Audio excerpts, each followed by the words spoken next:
Ladies and gentlemen, welcome back to the Friday night forecast. We got DM3, we got me, Jake. How's it going? What's happening, Jake? Well, it's a little Friday night show you got going on over here, huh? Friday night, pretty excited for this game tomorrow. Saturday matchup against the Denver Broncos. And the Bills can clinch the AFC East crown this weekend.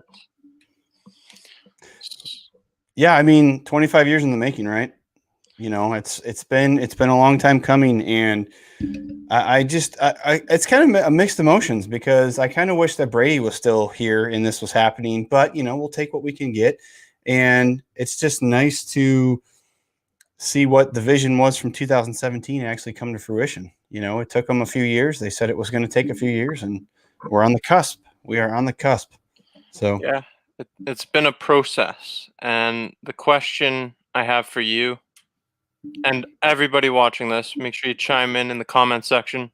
What would a division title mean to you? Well, it's 25 years of pent up frustration, right? It's the drought. It's having a home playoff game, and it would be so 2020 for the Bills to have a home playoff game. And I don't know, Cuomo came out and said there might allow fans in the stands, but I think it would just be, a finally moment for me. It's something that's, we haven't experienced. And a lot of the new generation Bills fans don't even know what it was like in 1995 to have that team that was so good every single year. And a lot of the older Bills fans like myself have just been waiting and waiting and waiting. And finally, it's just going to be great. It's going to be nice. It's a huge step in the right direction. I think everybody that's a Bills fan should just embrace this moment and just kind of soak it in.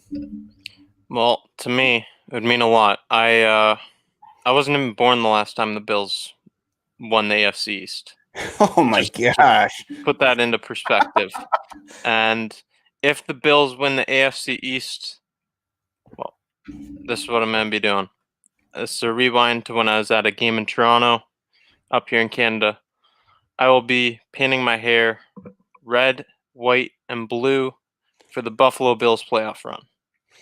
I got to give a shout out to a couple of people in the comment section. Daniel Gary's, what's going on, man? And Brooke, as always, is back. Yes, I am feeling better. So I do appreciate you in your plethora of super chats. You hit us up on all the shows, and we appreciate each and every one of you. So when was that picture from? Was that like 5 years ago, 6 years ago? That was when Peyton Manning was on the Colts. That must have been Young Buck. Like 15. I was 10 to 15 years ago. It was around that time. Wow. Yeah, you definitely got to dye your hair. Spray paint it. Yeah, I will be for sure. Awesome. So, we've got some comments here about what it would mean, and it would mean a lot. It would mean we're finally awesome. Scott Fitting, shout out to him. Yeah, let's talk about the Denver Broncos a little bit. It's Friday night forecast. We're not forecasting the weather, although it is supposed to be snowy there. We're forecasting this game and what it entails exactly. And fun fact for you too, everybody was concerned about the elevation, right? Because, the Rocky Mountains and stuff like that. But did you know that where Josh played in Wyoming, the elevation was actually higher than where they're at in Denver? So for Josh, at least, it shouldn't be an issue. And we're talking a couple thousand feet. So Josh should be okay. Now he hasn't played there in a few years, but we'll see. I mean, I know a lot of players from opposing teams have been on record saying that they didn't like playing there because they felt like they were just gassed the whole game, especially on defense. There's been teams that have gone on record saying when Peyton Manning was playing, he'd be on the field for so long that they just continuously had to sub players on defense because they were just gassed all game long. So we'll see what happens. I think that we're built, with our defense and our depth, and the talent we have on offense. I think that we're built to last in this weather. So McDermott even said that we'll have a plan. We got a plan for the elevation. So we'll see. It'll be interesting. Yeah, that's definitely going to play into favor of the Bills and Josh Allen, that he's played in higher elevation. That's that's a huge thing that not many people take into consideration when you're going to Denver. But let's there's some other things. What are some injuries the Bills must take advantage of this week? Definitely the secondary. As we know, Boyer's gotten suspended. He's got the PED situation, so he's going to be out there. Me and you were just looking at their secondary, and we were like, who are these guys? So I think that we can definitely exploit their secondary. Obviously, the defensive, one of their best defensive players isn't playing. So we just have to keep everything in front and make sure that Josh, it seems like every game, if there's a deficiency in the secondary, he seems like he can find it. And good thing for us is that we have a guy who's a mismatch nightmare for anybody in Stephon Diggs. And for some reason or another, Gabe Davis is always open. I mean, Stephon Diggs even came out this week and said, dude, you got 6 touchdowns. I got 5, and I've had to work my ass off for every single one. And you're getting these wide open gimmies. And he was kind of joking about it. But I think this is where we have the mismatch is the wide receivers that we have, especially like Cole Beasley and things like that. We're gonna hit the underneath stuff, and we might see some over the top stuff too. That's what I'm thinking with their injuries in their secondary. Yeah, and the running back situation, Philip Lindsay, Melvin Gordon, they're both questionable for tomorrow's game. I'd expect to see at least one of them play, and they're questionable, so they might not be fully ready for this. There's a lot of injuries we need to take advantage of. Von Miller, obviously, their best pass rusher. There's a lot working in favor for the Bills, and if we can expose their defense, their secondary, I think we should be able to just pass the ball all game long. It shouldn't be a problem. I mean, if we can keep Bradley Chubb in check, right? If we can keep him in check, I believe he has 7.5 sacks, leads the team. I think we'll be okay. There's some concern with the Bills' offensive line. Morse got dinged up last game. Feliciano got dinged up. So if we can if Josh has time, I think it's going to be one of those games where he's going to kind of do what he wants, similar to the 49ers, because Nick Fangio will throw exotic schemes at other teams just to kind of keep them guessing, especially without Von Miller and especially now that their DBs are depleted. So we're just going to have to make sure that they stick to the game plan. And like you said, on their offensive side of the ball, if they don't have Gordon and Lindsey, it's going to be tough sledding for them to get the running game going because they diced up the Dolphins pretty good, almost 180 yards rushing a few weeks back. So that'd be something to keep an eye on. Yeah, there's a lot of injuries to take advantage of, and one that probably doesn't get talked about as much is that Brandon McManus has been ruled out for this game. They signed a kicker that was in the XFL earlier, and that's a huge disadvantage, having your kicker not being there. I mean, everybody knows it. Bills fans, we know what it's like to have a bad kick. I mean, especially in weather, right? If they're calling for snow, if they're calling for wind, the elevation, having a guy who's been on the squad for not too long, that definitely bodes well for the Bills. I mean, I don't think it's going to come down to a field goal game, but having a guy miss an extra point here and there, might be beneficial for us. You never know. I mean, kickoffs, he might struggle in kickoffs. We might get really good field position with arguably the best return man in the game in Andre Roberts. So I think that's something that, I mean, it's good that you pointed that out because it's something that not a lot of people are talking about. And having a good kicker this time of year that has a strong leg like we have in Tyler Bass is going to go a long way, especially, playing in December when you need kicks and strong winds and rain and sleet and snow and things like that. So that's a good point. Yeah, and I'm expecting a big game from Tyler Bass if he's called on in that thin air up elevated. But I want to show a clip of this punt returner from the Denver Broncos last week. From his own 18. It's a tackle. He runs into his own man. Now Spencer the other way, and he's got blockers in front. Spencer at midfield. Down the sideline. And Deontay Spencer will go. That's insane. That's insane. And the good thing about the Bills special teams this year is we haven't seen one of those yet, right? We haven't seen one. And on the flip side of that, I was just talking about Andre Roberts. He's so due. You can just kind of feel it every week. You're like, is this going to be the week? Is this going to be the week that, that he breaks one? Because the Bills have done so much to improve their special teams, both sides, kickoffs and return games. So if we can keep him in check, that would be a one battle in my book. That's a good point you make about Roberts, because he's just always been breaking loose, but he never quite gets to the end zone. He's always getting us great field position, takes us to the other side of the field sometimes, but he just can't fully break it loose. Hopefully we see that soon.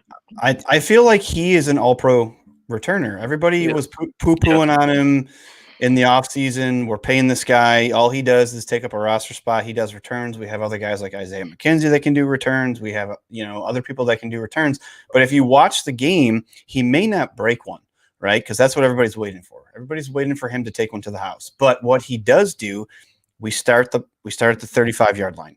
We start at the 34-yard line. He takes it out of the end zone. He's at the 30-something. So on punt returns, too, he's giving us field position. He's making our play calling a lot more manageable because we're not backed up inside of our 20. So that's something that not a lot of people are talking about, and I think they need to. And I think that's something that they're going to have to take a long look at in the offseason to see if he's a guy they want to be able to bring back. If we can afford him, I'd say we definitely need to bring him back. Yeah, you're spot on. Andre Roberts is extremely valuable, and it's just he's underrated by so many people. He's not getting the recognition he deserves. I think, like you said, all-pro returner, that's definitely a thing. And I see a comment, too, on the flip side, and Brooks got a super chat in there. Bojo, on the flip side, everybody wanted to complain about him last year, but he was doing what he was asked to do last year. We are a coverage team on punting. We're not looking for coffin kicks. We're not looking for 65-yard bombs. We brought in these guys like Tyler Medikevich and some of these other guys, Daryl Johnson, to play special teams, be gunners, and make plays, and that's what they're doing. He's called upon, especially last game. I thought against the Steelers, he played well. I mean, he was punting the whole first half, and I thought he played well, and he's been doing his job, and he leads the league. Now, here's a funny stat. He wasn't even eligible to be in the league leaders because he has punted so few this season. So he's finally, after that Steelers game, because we were punting, everybody was punting, both teams the first half, he's finally eligible, and he leads the league in net yards per punt. So got to take a look at that too. I mean, kudos to Bojo for that. Doing a great job. Yeah, other than that one 12-yard punt, he's had a magnificent season. Other than that one play, like, he's been pretty consistent all season long. And coming into this year, last season, the big hit on him was consistency, but we've seen it a lot more this year. Yeah, and it's hard to be consistent when you never punt, right? So doing as good of a job as he's doing when he's barely on the field just speaks volumes to his preparation and the coaching that our special teams have been doing this season. Yes, like punters and kickers, they're special breed of player. Like, they're Absolutely. just called upon in random times, unexpected sometimes. Yeah, and I don't want to jinx it, but Tyler Bass, has he missed an extra point this year? Because I'm pretty sure the two that they said weren't in were over the uprights. So he's phenomenal, right? Yeah. Everybody all along has said that, well, we got to take the misses with the gimmies and kind of learn. We decided to get rid of Hauschka, so we went with this rookie. We're going to take lumps. We haven't taken lumps in a long time. He's been consistent. So kudos to him too, man. I like this question here from Jared Reed. It's moving on from special teams a bit. Who has a bigger game, Beasley or Diggs? I think Beasley will, personally. I think what Diggs did against the Steelers didn't go unnoticed. He's getting national attention now. ESPN, he was on the cover of their magazine. They did a 6-minute video. If you guys haven't seen it, it's pretty good. They did a 6-minute video on him. So people are paying attention to him now. So he's always going to warrant coverage, right? He's always going to be the guy that's going to warrant all the coverage and get the respect from the DBs. But who's covering Cole Beasley this week? They are so injury depleted in that secondary. Who's covering Cole Beasley? And I feel like I say this every single week, but the Bills kind of have this, I don't know, I don't want to say it's a philosophy, but it looks like there's a game plan. Let's get Diggs involved now. Let's get Beasley involved now. And I just feel like this is the week that Beasley's going to be heavily involved with the underneath stuff that's going to try to open up some of the run game. I think you're going to see a lot of play action passing from Josh, and I think we're going to try to establish the run. So I think that Bees is going to eat, or as you can see on my shirt, Sauce is going to eat this week. I got to go Beasley too. I think they're going to attack the middle of the field, and Beasley's going to have himself a day. It seems like every time he doesn't have a big game, the next game is just massive, and I think that exactly this is the game he's going to have. It's going to be a big one for him. Exactly. I agree with you. I'm going to hit you guys with Friday's fun fact since we're on the receiver topic. Stephon Diggs is the first player since Brandon Marshall to have 100 receptions in just 13 games with a new team, which was the 2012 Bears for him. So this is insane, right? Because we all know about what the media perception of Stephon Diggs was. And I'll go back to that ESPN piece that they did because he talked about it. He opened up about it. There was some contract issues. He wasn't happy there. So I think a lot of things came out that he was playing for a trade. He didn't want to be in Minnesota, which he said couldn't be any further from the truth. He just wanted to be involved in the offense. So for him to come to a team with a third-year quarterback, with a team that is ascending, very young locker room, right? To do what he's doing in 13 games is absolutely ridiculous. And the next reception he has is an all-time single-season Bills record in his first year. So he's already set his career high he's tied it for receptions. He's already surpassed it in yards. I just think that it's absolutely insane. And everybody, every year they seem like they talk about Michael Thomas in the MVP conversations. I'm not saying Stephon Diggs is going to be the MVP. But what I'm saying is that he has a very good chance to lead the NFL in receptions if he continues on this trend.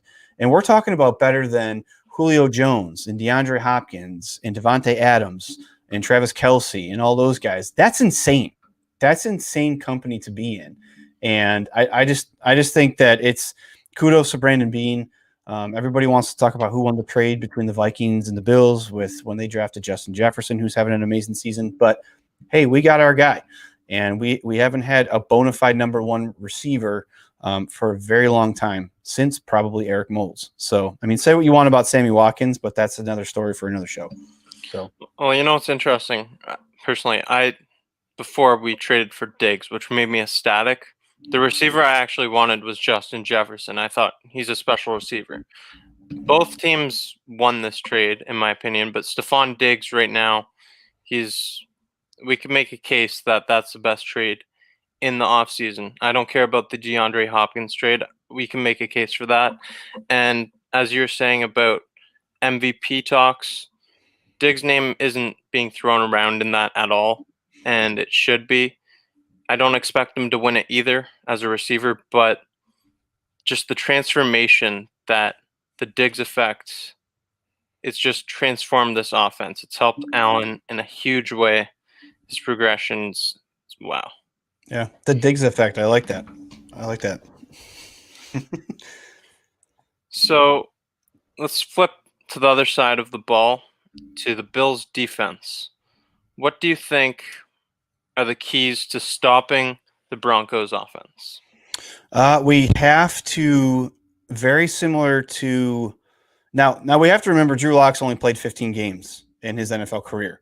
Little known fact, Drew Lock isn't a very efficient passer. And if you watch the last 3 or 4 games he's played, he seems to have fits in the first half. So if we can get after him early, I feel like if we have to make them a pass-heavy team, I think that we're setting them up to make mistakes. We're setting Drew Lock up to make mistakes. He's only a 59% completion percentage guy for his career. Now, he's only played 15 games, but if you go back and look at the Miami Dolphins game, that basically was the blueprint to beat the Miami Dolphins. He looked kind of rough, sketchy early on, and people were like, man, this is going to be a long day for the Broncos. They got the run game going. He started doing some play action, some nice things. And, I mean, he was pretty spot on. I think he was 21 for 27, something like that, 280 yards, something like that. But go back to the Panthers game last week. He was very efficient last week. 4 touchdowns, no picks. So we have to do what we did against Nick Mullins. We have to stay on him, force him to make mistakes, because the more that he passes, the more chances he has to make mistakes.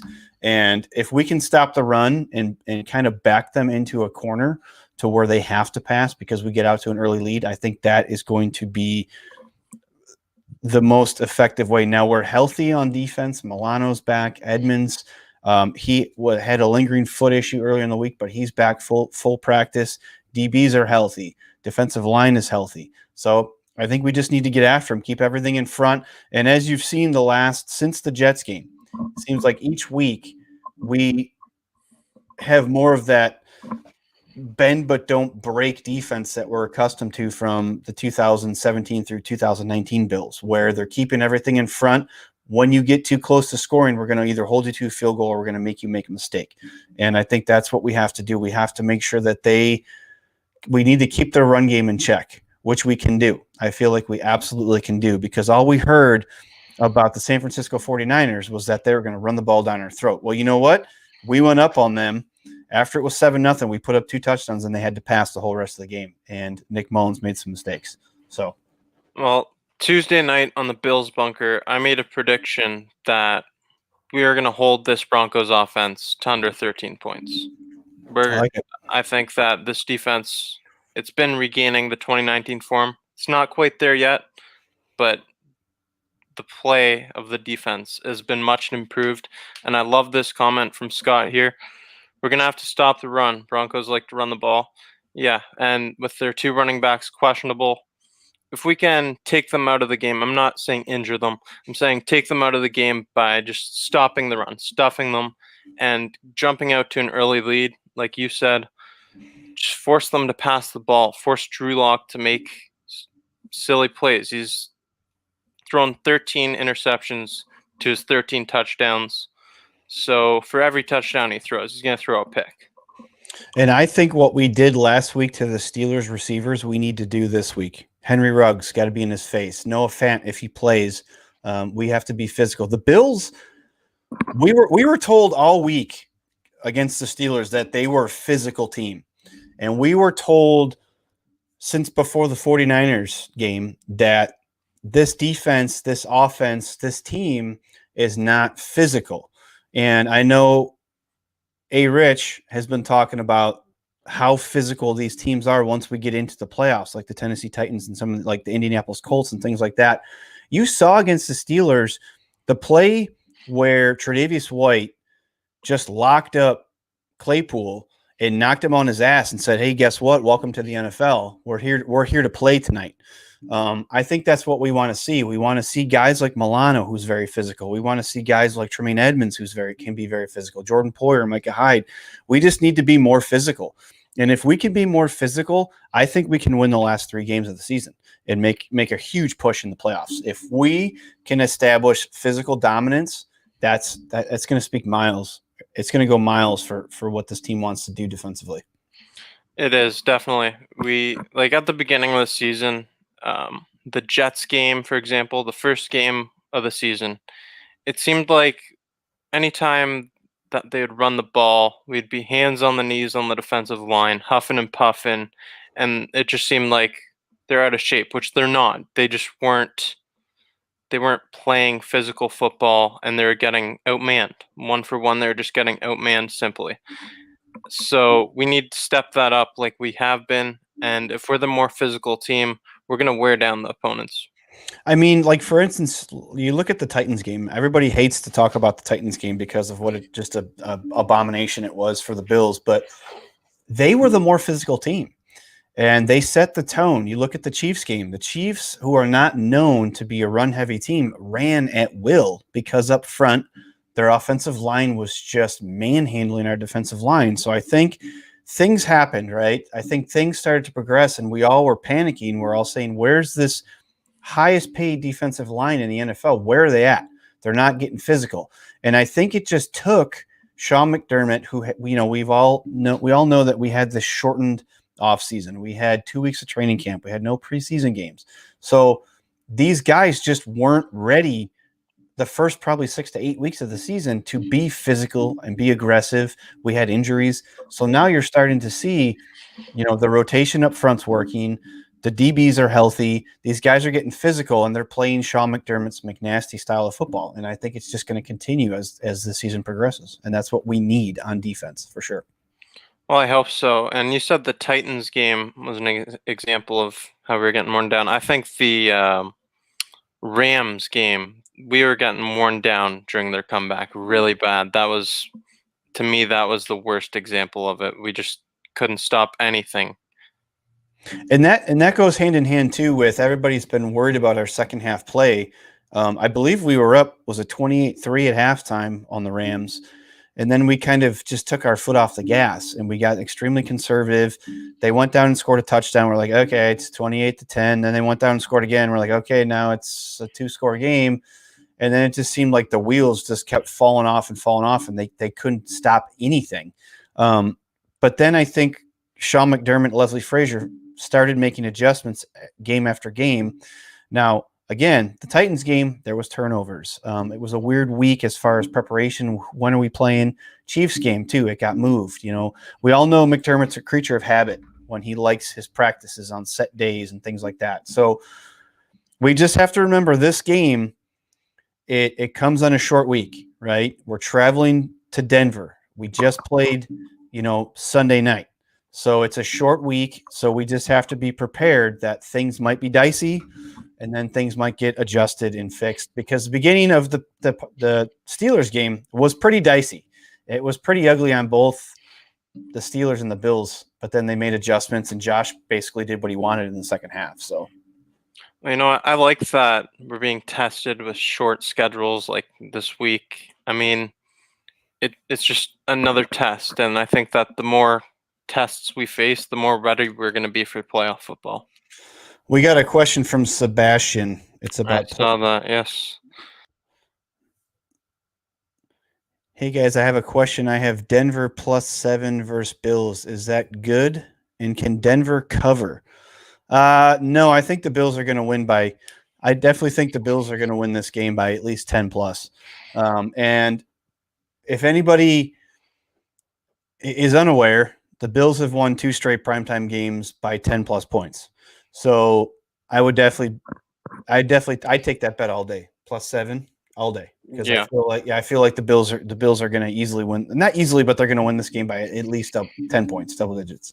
Yeah, so. I think so for sure. I think 10 to 13 points would be the range I expect us to win. Daniel says, smash that like button, Bills fans. Smash that like button. Hit the notification bell.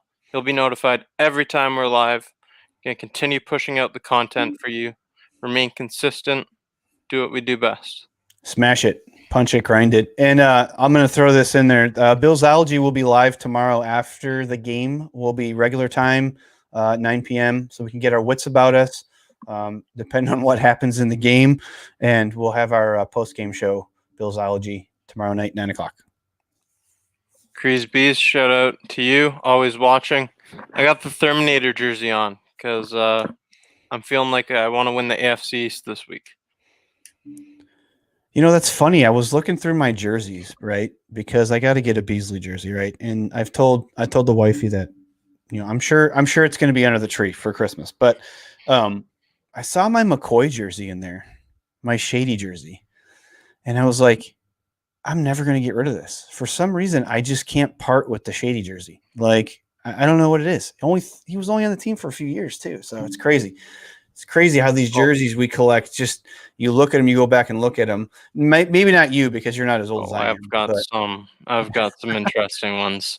Right. I want to go over this actually. This is interesting. I've got JP Lossman, Trent Edwards, Ryan Fitzpatrick, Sammy Watkins, Stevie Johnson. So I've got some decent ones, but I'd hold on to that Fitzpatrick one. I got a feeling about next year. Yeah, I mean, that would be awesome. I'd love to see Fitz backing up Josh Allen. Why not? They're boys off the field, right? I think he can perform in small chunks if something happens to Josh, God forbid. I don't trust Barkley. We know Fitzpatrick's history with the city of Buffalo. Everybody here seems to love him and would, and this would be the McDermott thing to do, right? A guy that's beloved by the city, just bring him back, right? For 1 year, right? Hey, Rich, what Yes, sir. would you think about Ryan Fitzpatrick coming to Buffalo next year? 16 seasons in the NFL. It looks First off, hold on. Where you been? Hey, man. You see how Jacob just hit me with the question? I was just going to go right into it. Man. Great day at work, man. Hey, Rich, Akeem Richards. I'm here, finally. Oh, my guy. But getting back to the question, Ryan Fitzpatrick been in the league a long time. He's in the tail end of his career. We all know every time somebody asks Ryan Fitzpatrick a question about Buffalo, he talks about the place in high regards. So why not? Why not have Ryan Fitzpatrick come in and be a backup for our Buffalo Bills? Crease B saw you sneaking in the back door. He says, "A Rich out of nowhere." Oh, man. What's going on, guys? What is going on, A Rich? Happy Friday night, my guy. Happy Friday night. Hey, man, I had to get some bottles, some drinks. I had to get some other things to celebrate for tomorrow because I'm expecting big things for tomorrow night. Yes. So, I asked at the beginning of the show, what would a division title mean to you? Hey, Rich, I got to ask you, what would it mean to you? It would mean I would have a good day on Saturday, and then on Sunday we have bigger fish to fry because now I'm greedy. Now I'm feeling greedy. You give me a division title, now I want a home playoff game and a home playoff win. After that, I'm going to want more. So I have big aspirations. Yeah, I'm full of energy tonight. I'm sorry. Hey, Jacob, put up Elliot's comment. It's one of the last ones. Sliding the show like it was your girl's DMs. I wish I had the clip of all the Bills players sliding. Into like. Did you see what the Bills did with that when they had Micah Hyde just sliding across the world? Did you see that when they took it? And he was like sliding across the world. Yo, shout out to the Bills social media team. I don't know if you guys saw, but they're the #1 trending media team on Twitter, Instagram, and Facebook. So you know how our fans are. You know how we destroyed Nick Wright. You know how we destroyed Dominic Foxworth. So kudos to them, man. They're bringing it.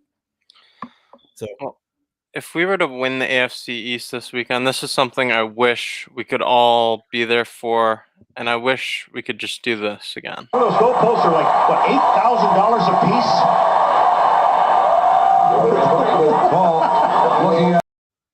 They're not $8,000 a piece anymore.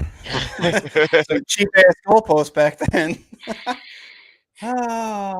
That's gonna happen. That's gonna happen at some point. They'll get in there, and if they allow fans. Can you imagine during this 2020 crazy year, if they allow fans in a home playoff game and we win, some crazy stuff's going to happen. Of course. In Bill Stadium. It's going to be nuts. Do you think that ticket prices would just go up because of how limited the capacity is? I don't think so. I don't think they can do that legally. I don't think that they can gouge prices like that. No. I think they do like a lottery type thing because from talking to fans from other teams like Tennessee, what they did was they refunded their season ticket holders and they had a lottery for like 500 season ticket holders. And then they opened up like a couple thousand tickets to the general public. Like you had to go online and buy them between 1 and 1:15, and if you missed out, then they cut it off. So it's like first come, first serve type deal. Scott says we're storming the stadium, and I do not condone that. I do not condone it at all. So moving on. Let's go around the NFL. Take a look at some of the other games. Well, let's take a look at every other game on the schedule this week, and then we can come back to this one. Who do we think is going to win each of these games? Starting off with the other Saturday matchup at Lambeau, Panthers at Packers. You want me to go first? Sure. Packers. I think that Aaron Rodgers is on a mission, and the combination of him and Devontae Adams is scary. Now, I say that Packers haven't really played anybody. I think they got 2 wins against teams over 500. So they're just playing who's in front of them, right? Obviously, we went through that last year, but I don't think the Panthers have much to play for the rest of the season. I think they're just kind of figuring out what they're going to do for next season. And I think they're just going to be mismatched offensively and defensively. So I'm taking Packers. I got Packers in the frozen tundra for sure. It sounds good. Packers all day. Seahawks at Washington. And keep in mind that as of right now, if the playoffs were to end right now, before the 7 weeks started, this would be a playoff matchup, actually. Nice. I'm taking Washington. I'm taking Washington. I like what they're doing on defense. They're pretty scary on defense. I'm going to go ahead and take Seattle because Dwayne Haskins Jr. is playing quarterback and not Alex Smith, and I just think Dwayne Haskins is, not that good. So therefore, I pick Seattle. You're being nice tonight. Yeah. Brooke is siding with DM3 and I with Washington. Lone Wolf with A Rich, Seattle. Seattle and Seattle. Moving on to Jags at Ravens. Ravens. As long as Lamar Jackson doesn't have the cramps. I got the Ravens, and this is a team I do not want to face in the playoffs. I don't want the first round matchup to be against the Baltimore Ravens. I have just a bad feeling about that matchup in Lamar Jackson, and my heart of hearts tell me that they can possibly sneak in and win out based on who I seen in front of their schedule. I got Ravens. Let's move on. Texans at Colts in a divisional matchup. I'll go with Colts in that one. Colts. Yep. We're all in agreement. Patriots at Dolphins. Patriots. The Patriots. I've got the Patriots. I think we should talk about this for a minute because I think that Bill Belichick's not ready to give up yet. He's going to try to continuously put his team in a position, even if it has to be defensively. And I just don't trust Tua yet. I don't. People are talking about him, about how it's, oh my gosh, Dolphins fans, it's so great to have a quarterback that we can trust for the future. You got a small sample size. He hasn't really done much. And I think that Billy B can do some things defensively that can confuse Tua and cause him to make some turnovers and just not play, with the poise to beat that team. And like I said, it's hard to go against the Patriots, no matter if Brady's there or not. So it's a divisional matchup too. So I got the Patriots. Well, yeah, I think Belichick's going to try to play spoiler, and there's still some scenarios where the Patriots can sneak their way into a wild card spot. So they're not completely dead yet, but I got an interesting question here. What are you going to say, though? There's literally like 1% chance that the Broncos can still make the playoffs. So they're still playing for something. Well, if it's slim to none, a lot of crazy stuff has to happen. But the Broncos are absolutely playing for their season tomorrow, like 100%. So we may see some desperation stuff that may catch us off guard. So I'll throw that out there. Yeah, I mean, it wasn't 1% chance, but look what happened in 2017 when we just snuck in. We did our part, we won, but we also had that miracle happen in Baltimore. Exactly.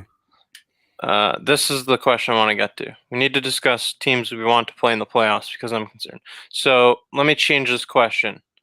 Is there a team? What team do you not want to play against in the first round that's not the Chiefs? Go ahead, Rich. Baltimore and Tennessee. Those are two teams for the first round at least. in my opinion, those are the two teams that I would want to avoid. And who knows what may happen? Colts and Tennessee. Look, right now they have the same record, but Tennessee has the tiebreaker. Who knows if they may flip flop? And just the Baltimore Ravens to me with the Lamar Jackson and that running game. If the Baltimore Ravens just understand and realize that they must use Lamar Jackson's legs to set up his pass, they can be a very dangerous team, and those are two teams that worries me the most.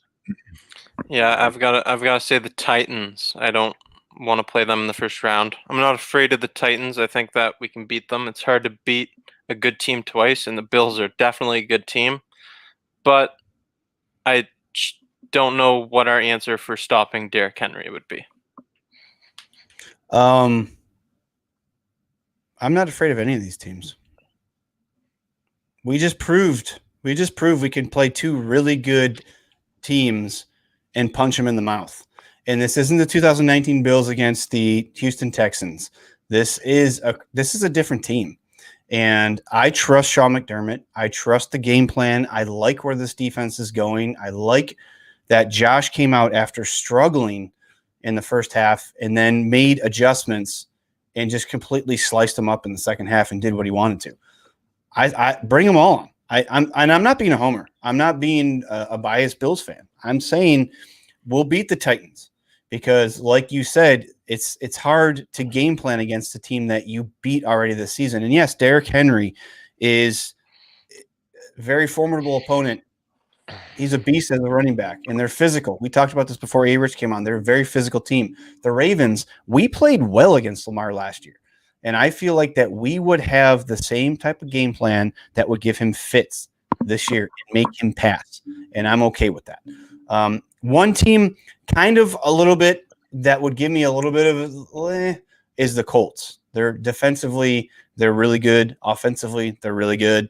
But other than that, bring them on. Let's play whoever's in front of us. I don't care. Let's play the Browns. Can we play the Browns so we can shut this shit up about Baker Mayfield, please?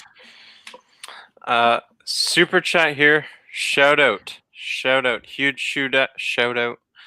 Pats will score 2 defensive touchdowns. Pats help us get division title. Then they become the old us for the next 15 years. Shout out to like Flossin, man. That's 2 big super chats 2 weeks in a row. And Brooke had a super chat earlier, so we appreciate you guys. Most definitely. Absolutely. And Daniel, always in the comments section, smash that like button, Bills fans. Hit the notification bell. You'll be notified every time we're live, anytime any new content's coming out. Let's move on to Buccaneers at Falcons. That's Tampa Bay's game. Yeah, I agree. Yeah, that's Tampa Bay's game. I don't think they're a great football team, but I think that they take this game. They're fighting to get in the playoffs themselves, and Tampa wins this game. Yeah. This one's interesting. Bears at Minnesota. I'm going to go Vikings. Vikings seem to be like they got their stuff together here the last few weeks, and I don't trust Mitch Trubisky at all.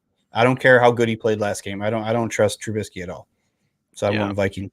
I'm going Vikings as well. The Bears, their offense it's atrocious. Oh man, this is a difficult one. Since y'all go Vikings, I'll go Bears. I like Allen Robinson. He's a very good receiver that needs to get out of Chicago, and for his reasoning, I like the Bears. Okay. How about another NFC North opponent in Tennessee, the Lions at Titans? I'll take the Titans in that one. Yep. Yeah, Titans. 49ers at Cowboys. Ooh, that's a tough one. Because is Kittle coming back? They said he was coming back. I think he's practicing. I'm not sure if they're going to activate him or not. I mean, I go 49ers. Yeah, I'll go 49ers too. I don't trust the Cowboys at all. 49ers. They played their defense. I think that they're just going to shut down the Cowboys. It's going to be a Niners victory for me. Do we have to do this one? Rams practice squad against the Jets. I'm taking the Rams. Rams. Yeah, Rams. Eagles, Arizona. This one's interesting.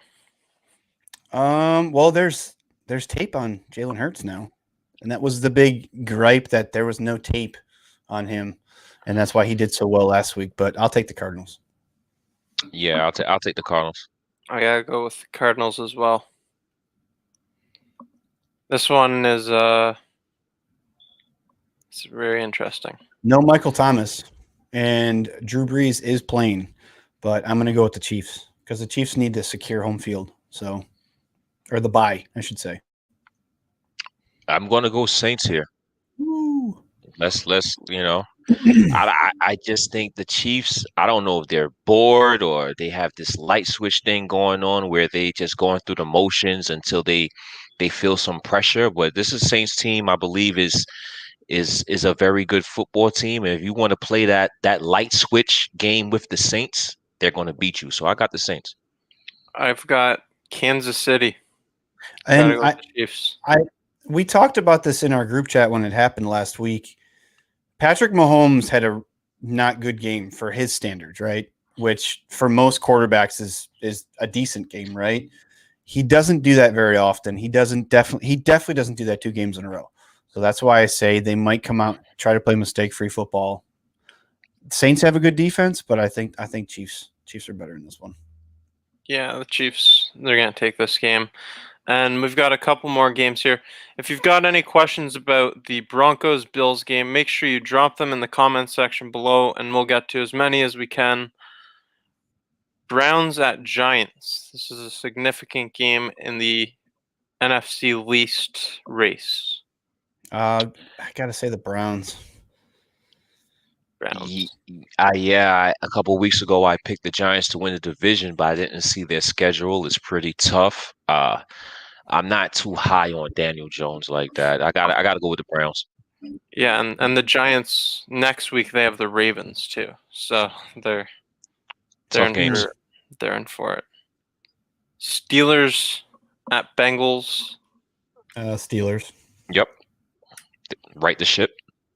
Yeah, Steelers are going to come out with a lot of vengeance. So I mean, yeah, this game it's going to be exciting because we saw the Broncos Bills last year. It was a memorable game for me. I was at this game. I'm going to show a clip of this game I was at. This is Shaq Lawson with a sack.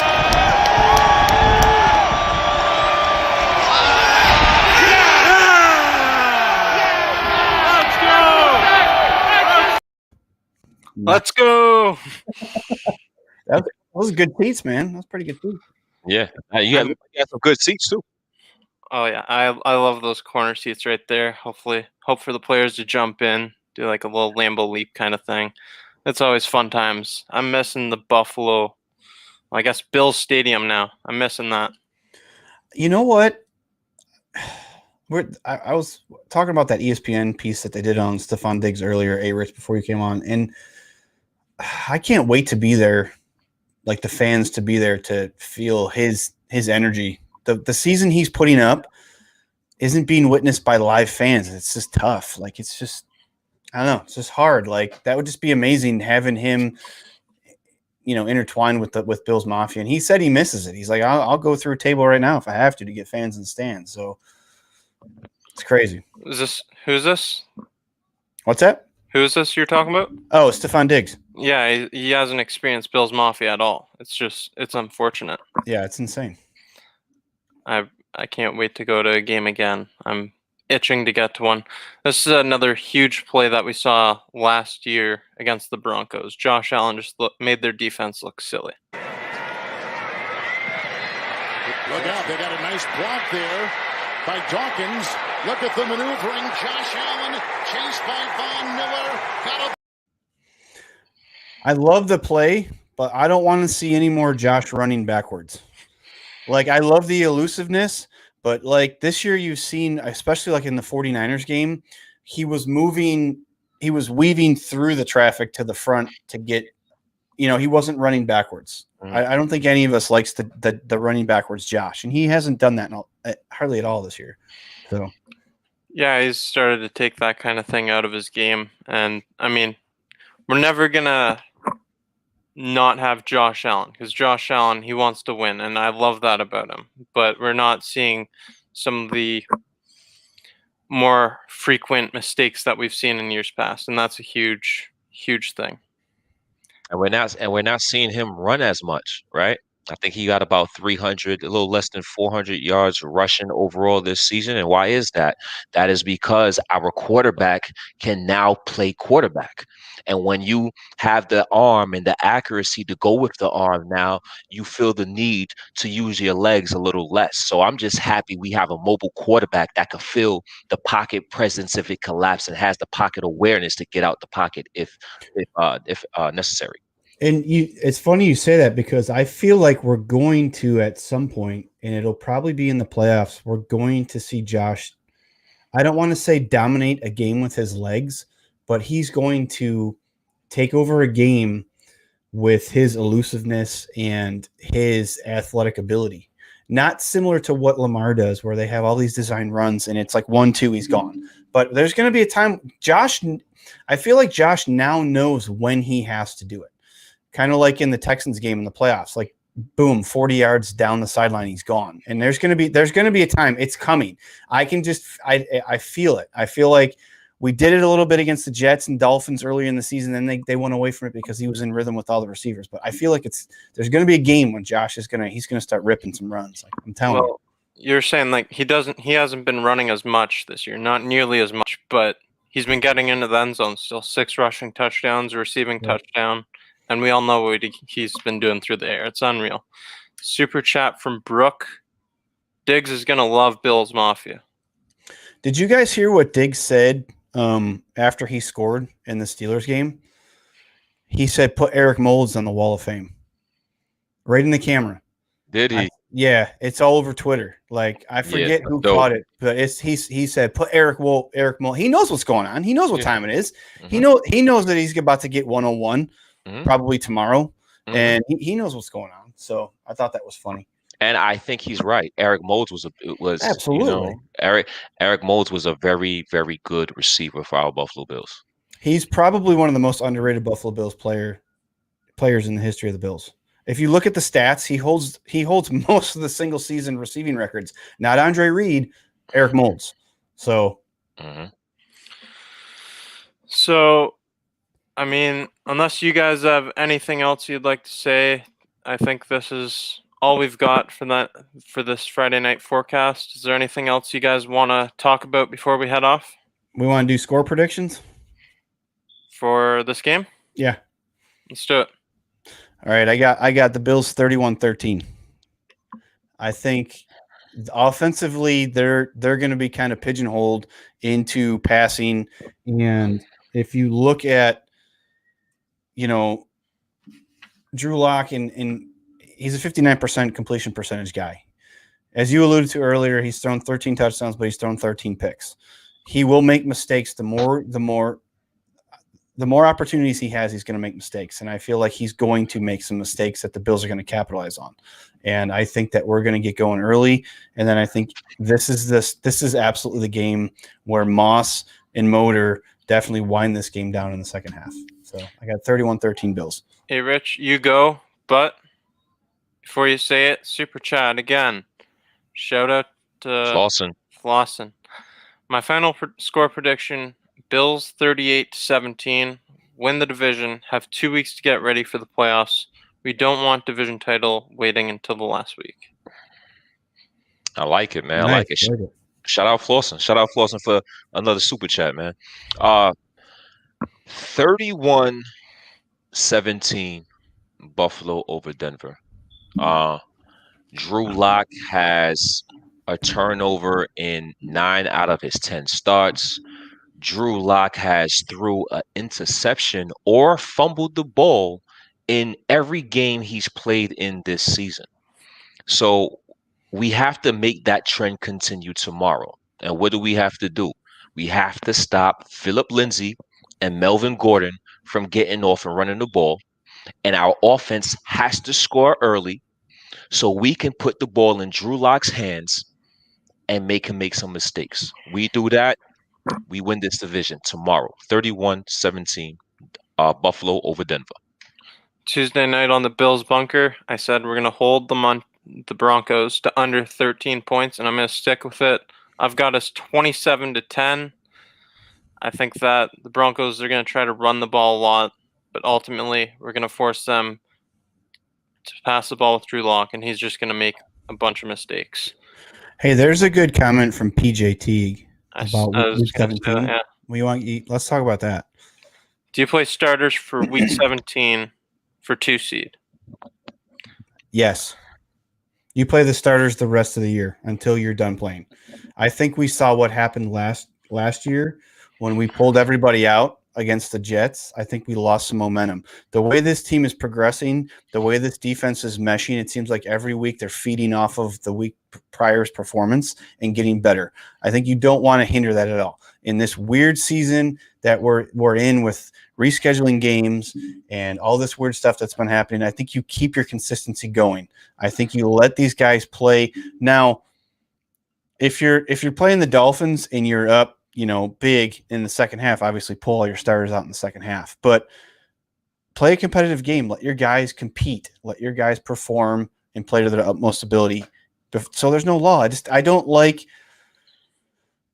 if we're playing the 0-15 Jets, maybe that's different because it's not the best competition. But if you could definitely knock the Miami Dolphins out of the playoffs, if they're still in it up to week 17, then you absolutely play your starters and get that team out of the playoffs. But that's my take. Multiple reasons why I would play the starters. Yeah, see, I think that you play the starters for at least some of the reps. You might not play them the whole game, but I think you got to let them play. I know when I was playing football, just a week off, even a bye week, it kind of threw off your rhythm, and you don't want that going into the playoffs. You want to stick with the rhythm, but you want to keep your guys healthy. So if you jump out to a lead, take them out early. I don't want to see Stephon Diggs on there longer than a quarter. And hey, Rich, I'll let you go, and then I've got another question about this after. So last night I was watching a football movie. I believe the movie was Friday Night Lights. I'm not sure, but once I tell the story, y'all probably will remember the name. I was watching a football movie. The team was up big, and the star running back was on the bench, and the backup running back couldn't find his helmet. He couldn't find his helmet. The star running back went back in the game and got hurt. He got hurt on a meaningless game now because they up big. The game is over. Why are you putting him back? Why are you putting your star player back in the game? The last thing I want to see in a meaningless week 17 game is one of our guys getting hurt. So me personally, no. I'm not playing no starters. I'm not playing nobody with significance. I'm selecting the starters that I pick. But certain guys, John Brown, Stephon Diggs, Deion Dawkins, no, Mitch Morse. I'm sitting my guys because the last thing I want to see is somebody hurt on week 17. Even if it's with a chance to knock the Dolphins out, so you don't have to play them again, because that would be the third time we'd have to play them this season. And matchups are matchups, right? I mean, I think we can play with anybody and beat the Dolphins, but if you got a chance to send them home, they're division rivals, our biggest rival, send them packing with a loss. You don't want to play your starters. I'd rather be healthy and face anybody in the playoffs than knock my division rival out and be hurt with somebody the next week. Okay. So it's interesting. That was an excellent question, but just because of that movie yesterday is why I have this stance today. Well, nice. The question I had, it was, and hey, Rich, you actually mentioned the player I was going to ask about. It's John Brown. Say he misses the Patriots game. Do you guys want to see him in the Dolphins game before the playoffs, or do you want to just put him in the playoffs? It's tough. You know, these are questions where you're glad you're not the head coach, because John Brown is another guy. He has an interesting situation. He hasn't been playing for several weeks, right? So do we want to play him week 17 so he can knock that rust off for the next week playoff, or do we just want to sit him back and let him play come playoff time? These are interesting discussions. I think it depends on what else is going on, right? Leading up to that game. Like if we get the same offensive production we got the last 2 weeks and we look like we're fine, I'd let him rest, because I still don't think if he comes back and plays next week against the Patriots, I don't think he's ready to even play then. So let him get his rest, let him get right, because a couple things. Teams won't have preparation on and a lot of film on him. They'd have to go back halfway through the season. Number two, he seems like it took him a while to get to this point to where he's recovered. And this is different than playing all 53 starters. This is different. This is a guy who seems like he hasn't been right all season. And if we are playing offensive football the way we played against the 49ers and the Steelers, and everybody else is doing their part, I think you rest him until the playoffs. And then, surprise, now we have John Brown. So try and stop that. So that's my take on that. I'm with you. I'm with you exactly. You just throw him in there in the playoffs. Keep him rested as well as you can. I like this comment here. He'll sit them in week 17 if he can't gain anything. In his mind, seed 2 is meaningless because you don't get the bye. Yeah, that's something to remember with the playoff format being changed this year.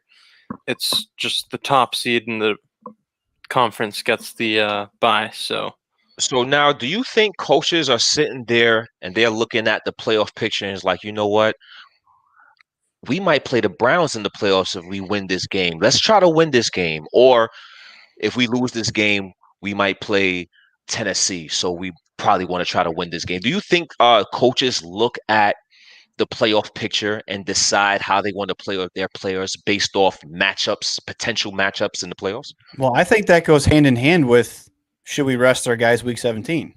I think it goes hand in hand, because if we have a chance to get to the number 2 seed by playing our starters, you absolutely play your starters, because you're probably playing not as good of a caliber team with the 2 seed as you would if you were the 3 playing the 6 seed. Do you see what I'm saying? Like, so to your point, if it's going to be a matchup thing, you're going to want to win, right? To get to the highest seed possible. Because then if the Chiefs lose, then you're the number 1 seed, right? So then you have home field throughout the playoffs. So the highest seed, you want to get to the highest, to the highest part of the mountain as possible. If you can't overseed the Chiefs and you get to number 2, then miraculously somehow the Chiefs lose their first game, then hey, we keep winning. We have home field throughout the entire playoffs. So interesting takes. You know what I'm saying? No fans equals 2, 3, and 4 seeds are meaningless spots. Not necessarily. You got some home playoff spots, and no fans. It's not the only factor when you live in Buffalo. There's a lot of weather. There's a lot of weather. I just think it's funny how everybody talks about everybody wants a dome, and everybody doesn't want a dome. Everybody wants a dome. Everybody's concerned about our quarterback playing in weather. When Brandon Beane came out and said, we drafted a quarterback that can play in weather, why are we worried about going to Denver? The altitude's not as high as Wyoming. So, this stuff is all crazy, because look how Josh plays in domes. Look how Josh plays when it's 80 and sunny. So we haven't seen Josh play in Buffalo in a meaningful game in snow, but we're about to. So that's an interesting point. Yeah. I like it. And if we want to go dome with this whole stadium thing, a lot of people are talking dome, no dome, Buffalo. They have retractable domes. Right. They have a retractable. We could get the best of both worlds. If we having these discussions about dome and weather and all that, get a retractable dome, call it a day. It's so funny because people are so strongly on one side or the other. It's like, you're an idiot, we need a dome. You're an idiot, we don't need a dome. It's like there's like no wiggle room. Like everybody's like, yes, dome, no dome. Like it's Buffalo. But then it screws up our games and blah blah blah. Look how we played against the Chiefs and blah blah blah. Look how Josh played when it was 80 and sunny. It's crazy. Like there's no happy medium. Let's get Bills Mafia's take on this. Do you guys want a dome, no dome, stay in the stadium we're at right now? I personally, I don't like dome stadiums, and I'll tell you why. Being from near the Toronto area, I've got this big boulder in the middle of downtown Toronto called the Rogers Centre. It's a retractable roof, and it's not pretty at all. It's an eyesore. I go to games at Lambeau Field. I go to games in Buffalo. Beautiful. The atmosphere is completely different. Sure, it's two different sports. I'll give you another example from baseball. I go to Wrigley Field in Chicago or Dodger Stadium in LA. It's just a completely different atmosphere outside to me. I don't want an indoor dome. I don't see the point in it. Like, it works to our advantage being a cold weather team and having teams from Miami come here. Yeah, true, but you got to think too, if we have younger players on the team that, like, look at Tre'Davious White playing in the snow yesterday, right? He's probably like, what the hell is this? You know what I mean? So we have players that are on our teams that come from southern states or out on the West Coast that are rookies that have never, so they don't really know how to play in that stuff either. But if you're thinking about a dome, the Pagulas are very business savvy. This is definitely a business to them, right? They want to succeed. They want to make money. If they were going to go the dome or the stadium route, you'd have to look long term. They're going to want a Super Bowl, so they're going to want a dome. That's the only way that we would ever get a Super Bowl, and that's to them, how much money can we make? And then ticket prices are going to be bananas for a dome. So a lot of this stuff needs to be considered. We got some comments here. No dome. Snow is a part of the love of Buffalo. PJ, dome. Mixed Rad. feelings. I love the elements. See, and I think a lot of us too, as avid football fans, not just the Bills games, but we wait all year for that December month when we're watching a Packers game or a Bears game or, you know, a Bills game when there's just snow everywhere. And you're like, holy cow, it's like you're a kid again playing football in your backyard in the snow.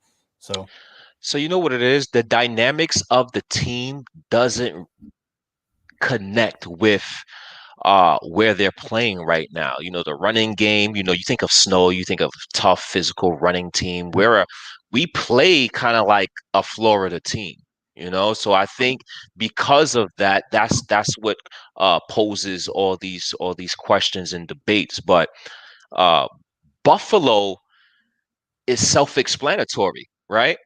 Like, you come to play Buffalo in in t-shirt and warm weather in January. The Buffalo, it doesn't sound right. It doesn't make sense. So because of that, me personally, I like the weather conditions. I like the elements. Hey, can you put up the comment from PJ about Josh playing in the elements? Can you see it? That's a good comment. We're concerned about weather for Josh on a weekly basis. You aren't being honest. Yeah, we were told that Josh was this guy whose arm is going to cut through the wind, and, you know, like I said earlier, Brandon Bean. Well, weather it was a factor in why we took Josh. Josh doesn't play good when it's dicey. I'm not saying he plays bad, but look at what he did early on in the season. Look at what he's done in domes over his career for 3 years. Josh plays better in a controlled environment. I'm sure all quarterbacks do too, to a degree. But he's a Buffalo quarterback, and if we're going to be continuously competing for championships, he's going to have to be playing in December when it's 25 degrees and 35-mile-an-hour winds, and there's frostbite everywhere, and it's snowing sideways. And so that's a great comment from PJ. I've got a shout out. Thanks. Hashtag Broncos country. Respect to Buffalo. Yeah, hey, respect to you watching a Bills channel. And just for you, we're going to end this show off with a Denver Broncos related question. We talked about Drew Lock earlier in the show. He's had 13 touchdowns, 13 interceptions this season. So my question for you and all the viewers, will Drew Lock be the Denver Broncos quarterback next season? Take it, Rich. John Elway is the president over there. Drew Lock has gotten hurt this season. He just threw a 4-touchdown game. Honestly, I think he is. Me personally wouldn't. I would be looking for an upgrade. I'm not wasting no time. I think me personally seen enough of Drew Lock.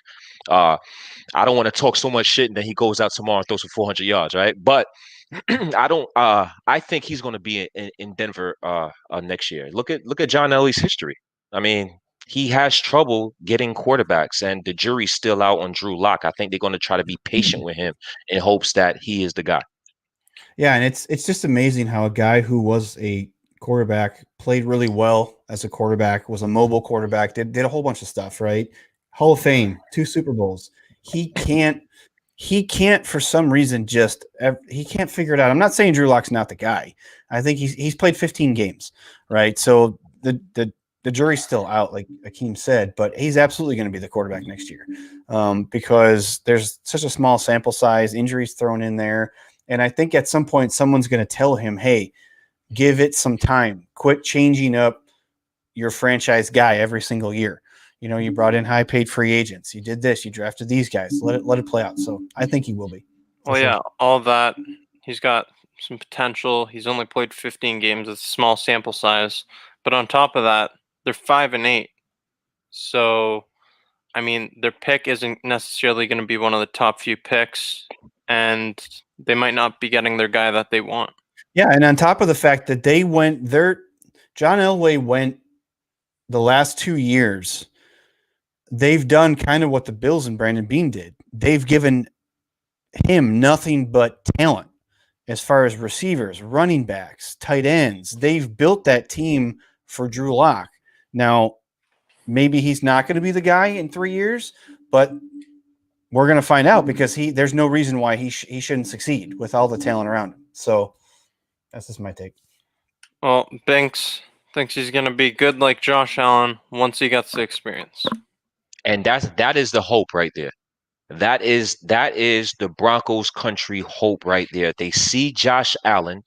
They see his progression from year 1 to year 2 to year 3. And now they're like, okay, we see what Josh Allen did with some time and with some patience. Maybe we can mirror what Buffalo did with Drew Lock and give him the same thing and hopefully have similar results. So I think they're trying to use the Buffalo Bills Josh Allen mold in terms of developing Drew Lock. And you know what's crazy? I've seen a ton of social media for the Broncos social media saying that he could be Josh Allen. That's insane. That 2 years ago, nobody would have said that, right? They would have laughed at that. They would have been like, no, he's not. I'm not going to compare him to Josh Allen. He's going to be somebody else. And Daniel Garis has a good comment, says Elway took several years to develop into a quarterback himself. So spot on. Spot on. And with that, if you haven't already, make sure you smash the like button and hit the notification bell. You'll be notified every time we're live here. That's all we've got for you on tonight's show. I'm Jake, Bill's Bunker. Dave? I just want to say it's going to be, if everything goes the way that we all think it's going to go, tomorrow's going to be a really good day for Bills fans. And we absolutely, without a shadow of a doubt, are the most deserving fan base, I think, in all of the NFL. So just enjoy it. The ride's not over. We got more business to take care of, and this was fun. Thanks for having me on, Jake. Hey, Rich? I hope to be celebrating tomorrow night. I hope to be coming on Billsology tomorrow a little woozy, my eyes a little glossy because I celebrated with the Buffalo Bills winning the AFC East, man. And Rich, Hakeem Richards, tune in to Billsology tomorrow with myself, DM3, and Colt. We're going to give the post-game show, and this was an excellent show today, and tomorrow should be even better. Rich, Hakeem Richards. So long, everybody.